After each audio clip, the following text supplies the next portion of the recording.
সিঙ্গুর ঘিরে ফের সরগরম রাজনৈতিক মহল।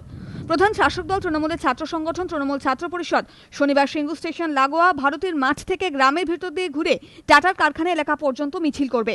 এদিনই সিঙ্গুর বাজার থেকে ইনকিলাব স্টেডিয়াম পর্যন্ত মিছিল করবে শাসক শরিক কংগ্রেস।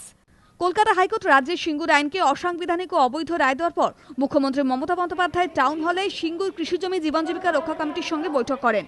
আইনি লড়াইয়ের পাশাপাশি সিঙ্গুরের কৃষকদের স্বার্থ রক্ষায় নতুন করে আন্দোলন শুরু করার সিদ্ধান্ত হয় বৈঠকে। শনিবারের মিছিলের হাত ধরেই সিঙ্গুরে আনুষ্ঠানিকভাবে আন্দোলন শুরু করছে তৃণমূল। এদিকে বিভিন্ন ইস্যুতে রাজ্য সরকারের দুই শরিক দলের দ্বন্দ্ব এখন চরমে।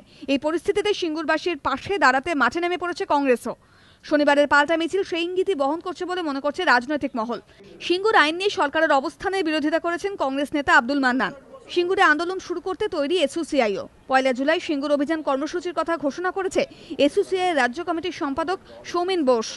2011 সালের 5ই আগস্ট আমাদের সাধারণ সম্পাদক প্রভাস ঘোষ জনসভায় ঘোষণা করেছিলেন যে আইনের পথে নয়, চাষির জমি ফেরত পাওয়ার সত্যিকার রাস্তা হলো লুণ্ঠিত জমি পুনর্দখল করা।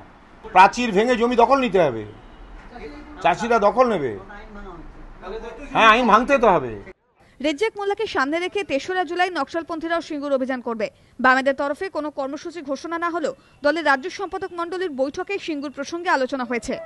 এই পরিস্থিতিতে সিঙ্গুরে তৃণমূলকে একা লড়ার জন্য একটু জমি ছাড়তে চাইছে না কোনো দলই, এমনই মনে করছে রাজনৈতিক মহল। এবিপি আনন্দ।